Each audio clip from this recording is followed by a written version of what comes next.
Every day, roughly 130 ships squeeze through a channel narrower than the Hudson River, threading between apartment buildings and mosques, with tankers loaded with millions of barrels of oil passing within meters of one of the most densely populated cities on Earth. This is the Bosphorus, and the question that keeps maritime insurers, military planners, and energy ministers awake at night is not whether something will go wrong here. It's what happens to the global economy when it does. The Bosphorus is a natural strait 31 kilometers long, barely 700 meters wide at its tightest bend, carved by geology into the northwestern corner of Turkey. It is the only connection between the Black Sea and the Sea of Marmara, which then opens through the Dardanelles into the Aegean and the Mediterranean. Together, the Bosphorus and Dardanelles are called the Turkish Straits. Istanbul, a city of 16 million people, sits directly on both banks, making it the only major world city bisected by an active international shipping lane. There is no bypass, there is no alternative route. If you want to move cargo between the Black Sea and the rest of the world's oceans, you transit this narrow channel or you don't move at all. That geography created one of the most consequential volumes in modern history. Approximately 3 million barrels of oil pass through the Bosphorus every single day, according to the U.S. Energy Information Administration. That figure represents roughly 4% of all global seaborne crude and petroleum trade, not a massive share on its own. But the source countries make it strategically irreplaceable. Around 38% of Russia's seaborne crude exports depend on this route. Kazakhstan's Caspian Pipeline Consortium pumped 64.4 million metric tons of oil through Black Sea terminals in 2024, almost all of it destined for tankers that must then run the Bosphorus. Azerbaijan's exports follow the same funnel. There is no pipe, no rail corridor, no overland road that can replace what passes through these 700 meters of water. Cut this strait, and you do not merely inconvenience those producers, you strand landlocked energy supply with no viable alternative exit at scale. Traffic density compounds the risk. The Bosphorus handles roughly 48,000 vessel transits per year, reportedly 3 to 4 times the annual traffic of the Suez Canal, in a channel that offers almost no margin for error. The channel makes 5 major course changes along its length, some of them nearly 90 degrees. Fully loaded supertankers need more than a mile to stop. Pilots who know every current and eddy in the strait take command of vessels as they enter. But the geometry of the bends means that for several critical seconds during each turn, a ship is committed to a heading it cannot reverse. Mechanical failures happen in real time.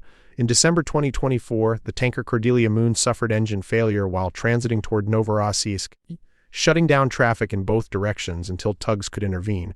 The same month, a second tanker suffered a rudder failure mid-transit. A month earlier, 2 bulk carriers collided near Paslamani in October 2024, causing material damage to both vessels plus a berthed ferry, and triggering emergency responses from Turkish Coast Guard. These incidents did not spill a drop of oil. But in a channel this tight, the difference between a mechanical inconvenience and a national emergency is often measured in meters and seconds. And whether the current was running the right way that afternoon. The legal architecture governing who controls all of this is a 90-year-old treaty signed in a Swiss palace. The Montreux Convention of 1936 gave Turkey sovereign authority over the straits while guaranteeing freedom of passage for commercial vessels. For warships, it is far more restrictive. Non-Black Sea states face strict tonnage limits and cannot permanently base naval forces in the Black Sea, carried, and the combined tonnage of foreign warships in the Black Sea cannot exceed 45,000 tons at any time. When Russia invaded Ukraine in February 2022, Turkey invoked the wartime provisions of Montreux, declaring the conflict a war and halting warship transit for all belligerents. This one decision reshaped the naval balance of the entire conflict. Russia's Black Sea fleet, bottled inside the Black Sea with no reinforcements coming, could not be replaced or reinforced from the Baltic or Pacific. Ukraine's forces subsequently struck hard. By 2024, roughly 30% of the Russian Black Sea fleet had been destroyed or disabled, including the flagship cruiser Moskva, sunk in April 2022 by Ukrainian Neptune missiles. Because the Bosphorus was closed to Russian warships, those losses were permanent. Every ship Russia lost stayed lost, with no replacement possible from its other fleets.